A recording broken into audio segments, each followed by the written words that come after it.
Good morning, children. This is the slide of chapter 1, Importance of Chemistry. This is the part 2. In last class, I have explained you what is chemistry, why it is important to study chemistry, and how it is related to our life. Now, in this slide, you can see in this slide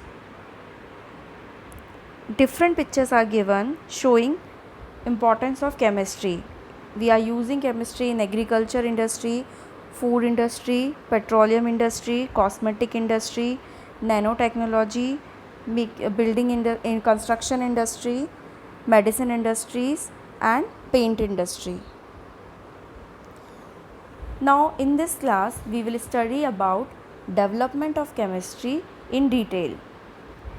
By 1000 BCE, civilization had started extracting metals from ores for making pottery, brewing beer and wine, extracting chemicals from plants for medicine and perfume, rendering fat into soap, making glass, and making alloys like bronze and all. In the first era, Democritus proclaimed that matter was made up of small particles called atoms. In the same era, Aristotle declared that matter was made up of four elements: fire, air, water, and earth. But in the era of modern chemistry, so many chemists and developed scientific method for invention and discoveries in which they followed the organized step of hypothesis, experimentation, and conclusion. They have based on that they have discovered so many chemicals which we are using in our day-to-day life. For example, Sir J.J. Thomson discovered the electron, which is the tiny unit of atom. Goldstein discovered the positively charged proton of a part of the atom, and James and Bohr proposed the James Chadwick discovered the neutron. Rutherford and Bohr proposed the atomic model.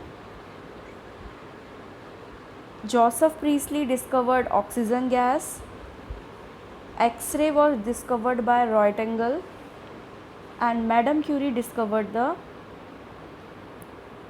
radioactive element, radium and polonium.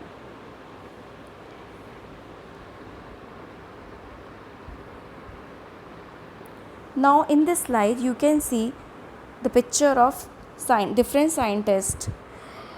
First picture is of Robert Boyle. Robert Boyle discovered the Boyle's law, which is a relation between the temperature and pressure of gas. He is also called as the first modern chemist. Second picture is Antony von Lavoisier. He proposed the law of conservation of mass.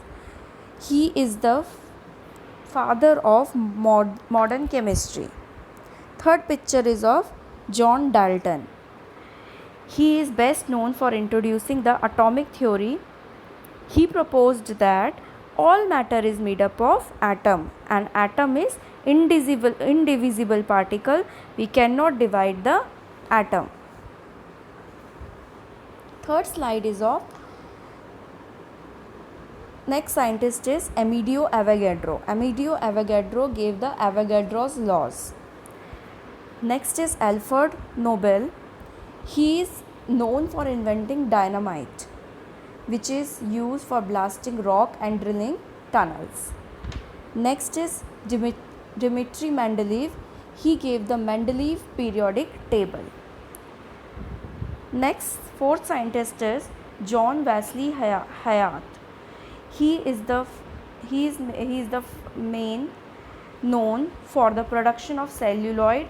Celluloid is the first artificial plastic.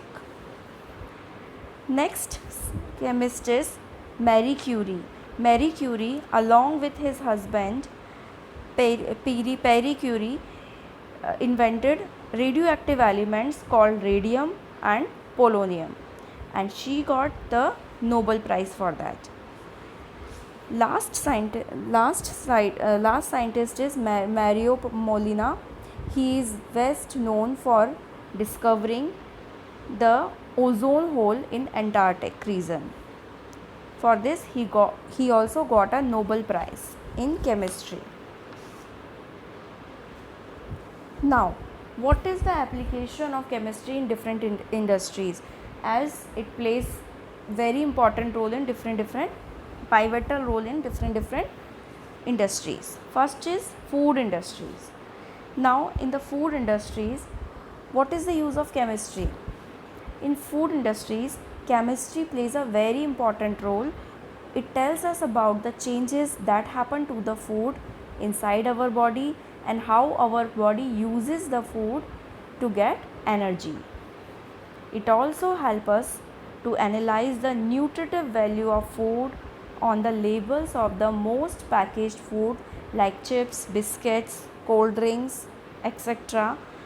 that we can see a list of nutrients it contains and their quantity.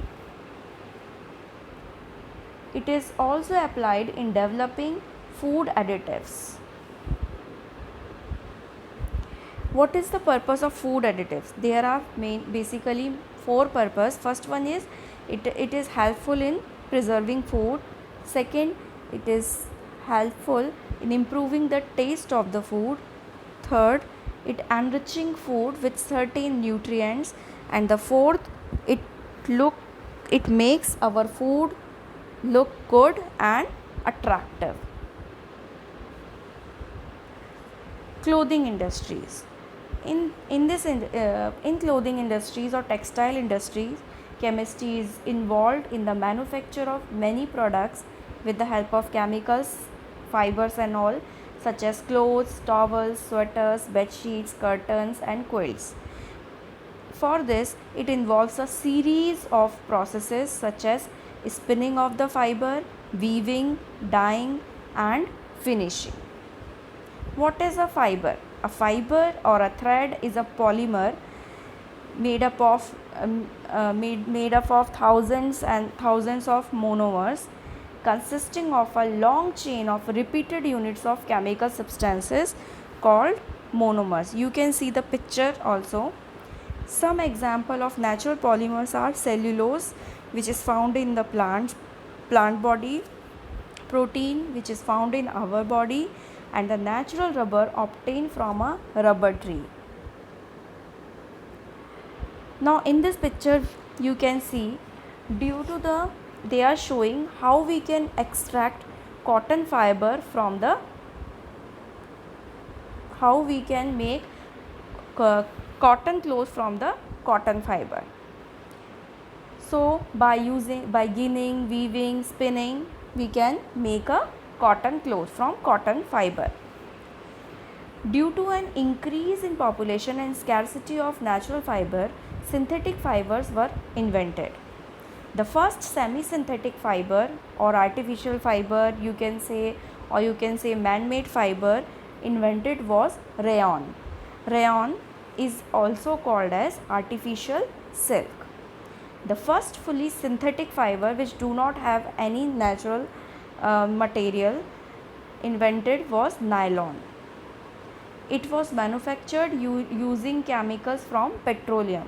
So it is mainly obtained, nylon is mainly obtained from petroleum. Some more synthetic fibers examples are acrylic and terylene. Next, chemistry is also important for helping in dyeing of fibers and fabric in the clothing industries. As we all know, dyes are also made up from chemicals. As you have seen the ink, same way. They give color to the cloth by binding the chemicals in the fibers from which clothes are made. Thank you children. Rest of the application related to the different chemical industries we will do in the next class. Thank you.